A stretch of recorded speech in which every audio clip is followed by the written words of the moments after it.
তো নমস্কার, শ্রীমতীর হেসেলে সবাইকে স্বাগত। এই সিজনে নতুন একটি জিনিস আমি আপনাদের সামনে আজকে করতে চলেছি, নিরামিষ ইঁচড় পনির। তার সাথে থাকছে যুক্তি ফুল ভাজা। তো চলুন রান্না শুরু করে দিই। যুক্তি ফুল ভাজা করব, তাই আমি যুক্তি ফুলটাকে এভাবে কেটে নেব। আজকে আমি যে রান্না করব তার উপকরণগুলো আমি আপনাদেরকে দেখিয়ে দিচ্ছি। হলুদ, লঙ্কার গুঁড়ো, সর্ষে, চালমগজ বা কাজু বাদাম, এটা আমি ভিজিয়ে রেখেছি, চিনি, গোটা গরম মশলা, স্টার ফুল, দালচিনি, শুকনো লঙ্কা, লবঙ্গ, গোটা এলাচ,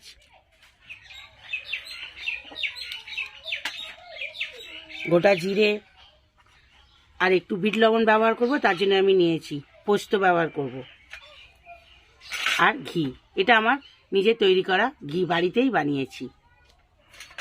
আর তার সঙ্গে আদা লাগছে, সর্ষের তেল। এটা আমার বাগানের গাছের ইঁচড়। আমার বাড়ির থেকে বাগানটা অনেক দূরে, তাই আমি আপনাদেরকে দেখাতে পারলাম না। আর তার সঙ্গে আলু।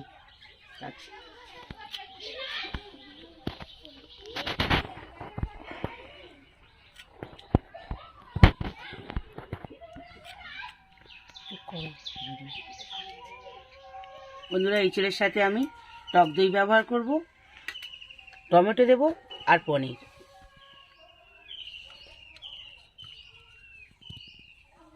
এবার আমি ইঁচড়টাকে কেটে নেব, তাই হাতে তেল লাগিয়ে নেব, বটির গায়ে একটু তেল লাগিয়ে নেব বন্ধুরা, নাহলে তো কাঁটা লেগে যাবে।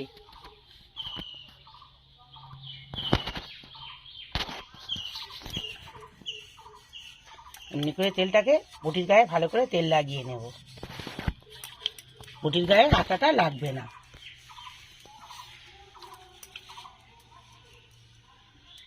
বন্ধুরা, এবার আমি এঁচড়টাকে কাটবো।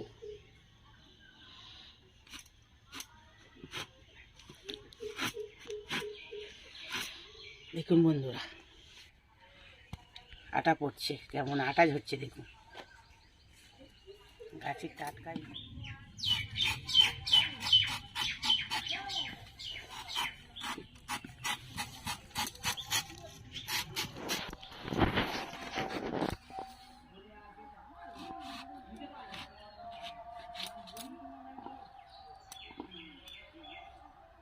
তো বন্ধুরা, এবার আমি মাঝখানে এই সাদা অংশটা কেটে বাদ দিয়ে দেবো।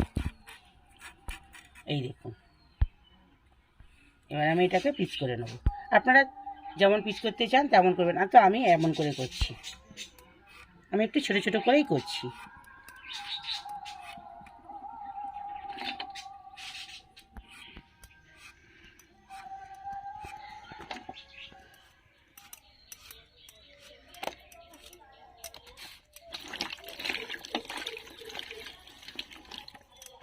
ইঁচড়ে আলু দেবো, তা আমি এবার আলুটাকে কেটে নেব।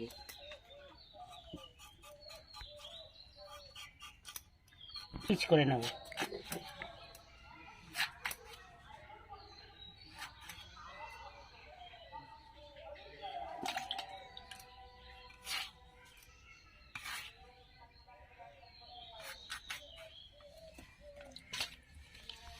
উনুনটা ধরিয়ে দিয়েছি, এবার আমি কড়াটা বসিয়ে দেবো। এবার আমি কড়াতে জল দিয়ে দেবো।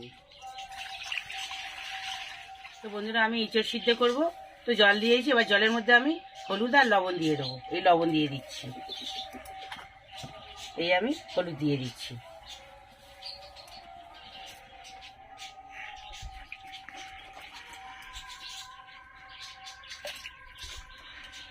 এবার আমি ইঁচড়গুলোর মধ্যে এক এক করে দিয়ে দিচ্ছি।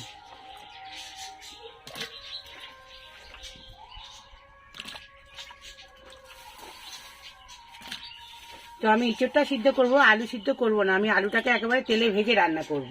আপনারা চাইলে এর মধ্যে সিদ্ধও করে নিতে পারেন, তো আমি ভেজে রান্না করব। তাহলে আমি আদাটা বেটে নেব।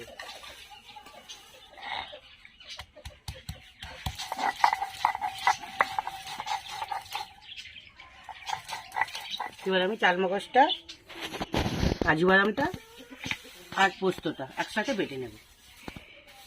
আমি চালমগজটা নিলাম, এই পোস্তটা নিলাম, এই কাজু বাদামটা নিলাম।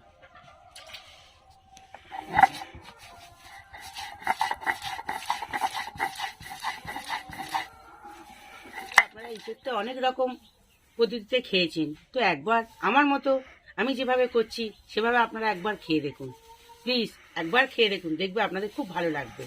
আমি সর্ষেটা এবার বেটে নেব।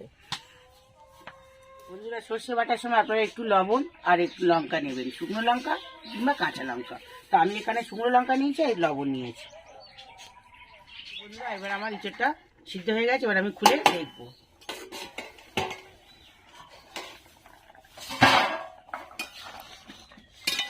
সিদ্ধ হয়ে গেছে,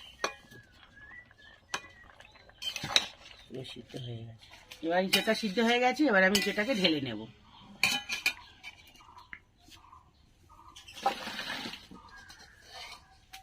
তো আমি ইঁচড় পনির রান্না করব, তাই আমি পনিরটাকে ভেজে নেব। কড়াই আমি তেল দিয়ে দিচ্ছি।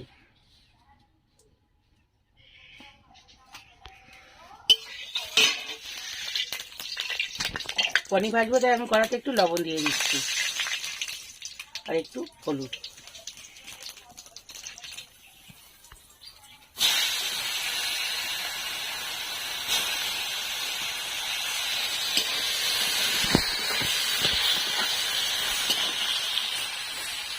এর উপরে হলুদ দেওয়ার একটাই কারণ, যে পনির মধ্যে সবটাই লেগে যাবে। এই ছোট ছোট জিনিসগুলো মাথায় রাখবেন, ভালো হবে। ভাজা হয়ে গেছে, এবার আমি পনিরটাকে তুলে নেব। দেখুন বন্ধুরা, পনিরটা আমার ভাজা হয়ে গেছে, চালটাও জ্বলে গেছে জোরে।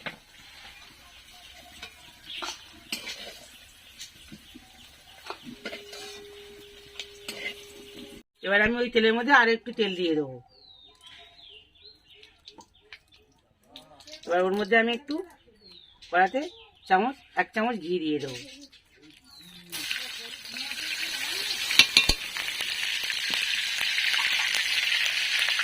এবার শুকনো গরম মশলা, আলুগুলো দিয়ে দেবো।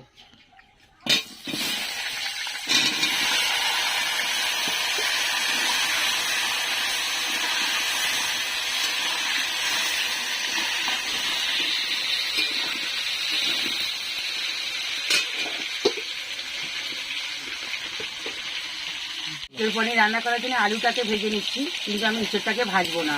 তো আমি আমার মতো করে করছি, সমস্ত রকম উপকরণ আপনাদেরকে দেখিয়েছি। এই উপকরণগুলো দিয়ে আমি রান্নাটা করব। আপনারা চাইলে ইঁচড়টাকে ভেজেও নিতে পারেন। কিন্তু আমার আলুটা ভাজা হয়ে গেছে, দেখুন।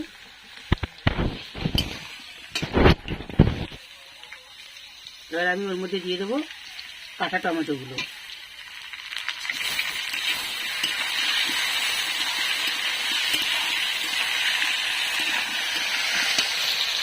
এবার আমি ওর মধ্যে লবণ ব্যবহার করছি।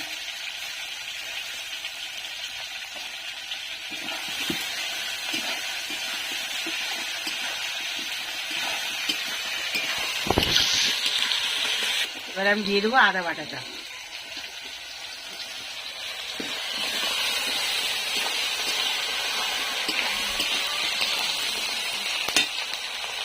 এবার আমি এর মধ্যে দিয়ে দেবো জিরে বাটাটা।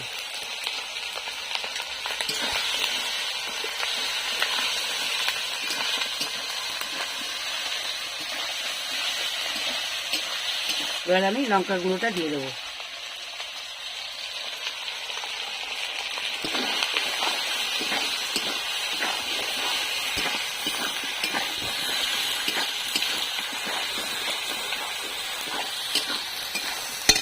এবার আমি দিয়ে দেবো এর মধ্যে হলুদ গুঁড়ো।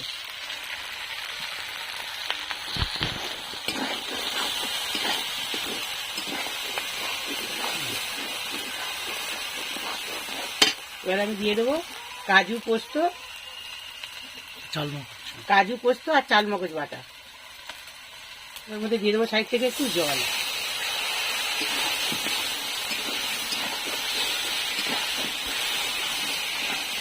এবার আমি এরকম এটা আমি দিয়ে এবার আমরা কষাতে থাকবো। বন্ধুরা, এবার এই সময় যতটা কষাতে থাকবো তত তরকারিটা খেতে ভালো হবে।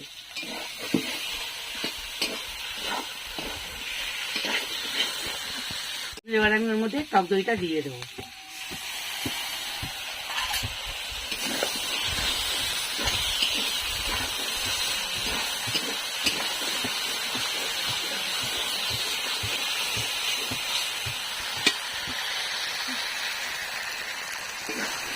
এবার আমি ওর মধ্যে দিয়ে দেবো সর্ষে বাটাটা।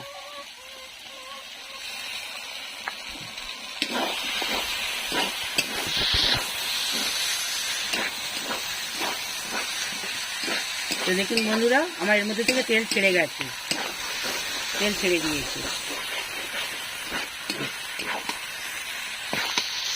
তো দেখুন বন্ধুরা, কি সুন্দর কালারটা এসে গেছে, আর ধারে থেকে তেলও ছেড়ে দিয়েছে।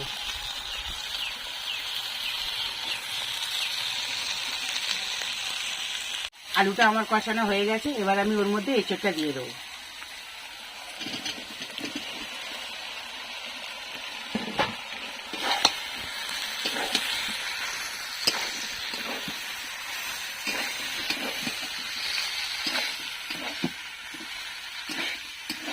এবার আমি তরকারির মধ্যে যে বিট লবণটা দেখিয়েছিলাম, এই বিট লবণটা এবার আমি দিয়ে দেবো।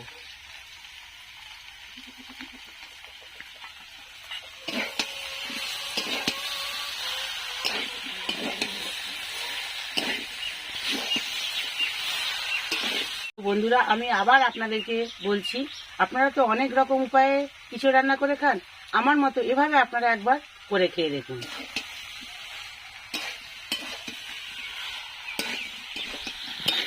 তো আমার ইঁচড়টাকে কষানো হয়ে এসেছে। এবার দেখুন বন্ধুরা, ইঁচড়টা আমার কষানো কেমন হয়েছে।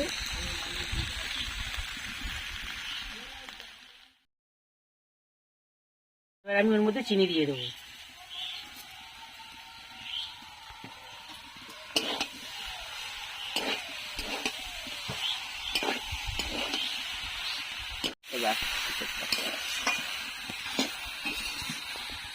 প্রথম থেকে ভিডিওটা শেষ পর্যন্ত দেখবেন, স্কিপ না করে। যারা আমার চ্যানেলটিকে সাবস্ক্রাইব করেননি, আমার পাশে থাকার জন্য আমার এই ছোট্ট চ্যানেলটিকে সাবস্ক্রাইব করে দেবেন আর একটা লাইক করে দেবেন।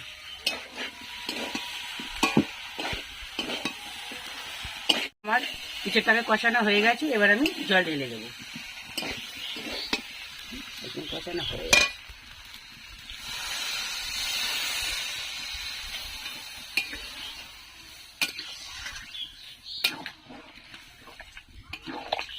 ইঁচড় পনিরকে রান্না করার জন্য এবার পনিরটা আমি ইঁচড়ের মধ্যে দিয়ে দেবো।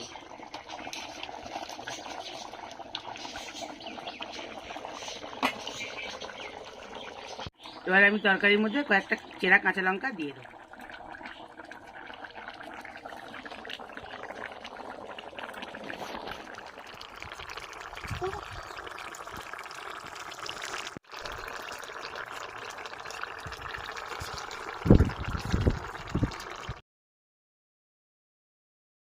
তরকারির মধ্যে গরম মশলাটা, বাটা গরম মশলাটা দিয়ে দেবো।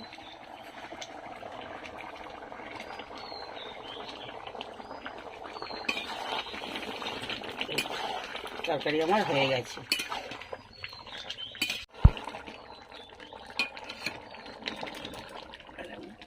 নামিয়ে নিলাম। আমার গরম হয়ে গেছে, এবার আমি কড়াইতে তেল দিয়ে দিচ্ছি। ওর মধ্যে কাঁচা লঙ্কা, চেরা কাঁচা লঙ্কা দিয়ে দিচ্ছি।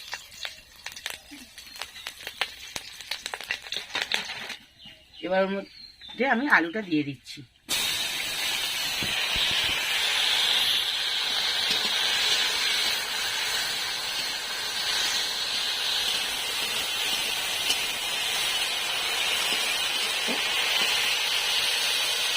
এবার আমি লবণটা দিয়ে দিচ্ছি।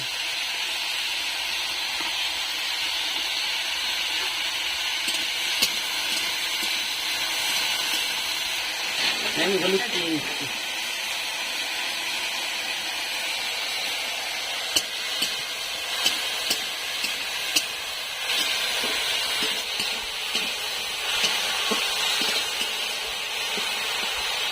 এবার আমি আলুটা ঢাকা দেবো।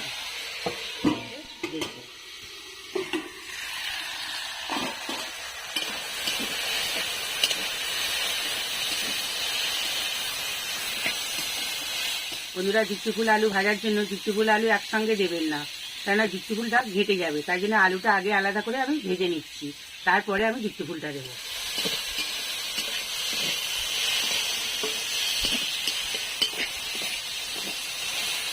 ভাজার আলুটা আমার সিদ্ধ হয়ে গেছে, এবার আমি যুক্তি ফুলটা ওর মধ্যে দিয়ে দেবো।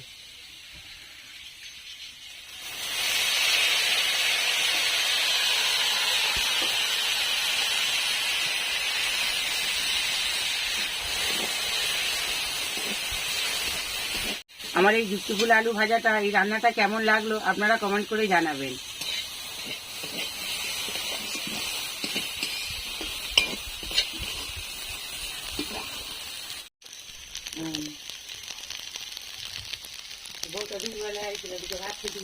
বন্ধুরা, আমার যুক্তি ফুল আলু ভাজা হয়ে গেছে, তো দেখুন আমার।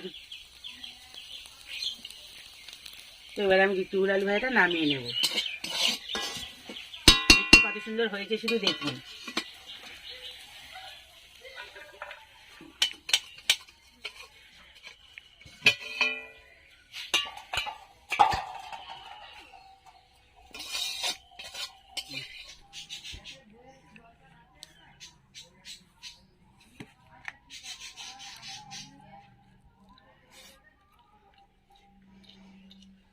যুক্তিফুল আলু ভাজাটা দিয়ে ভাত খাই, খেতে তো সিজনের নতুন জিনিস।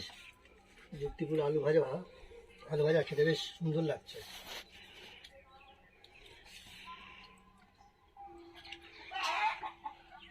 বন্ধুরা, যুক্তিফুল আলু ভাজাটা দিয়ে ভাত খেলাম, খুব ভালো লেগেছে। তো এবার ইঁচড় পনিরটা খাবো, খেয়ে কেমন লাগলো আপনাদেরকে জানাবো।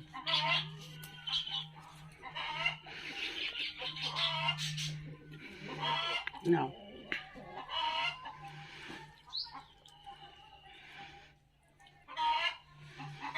আদৌ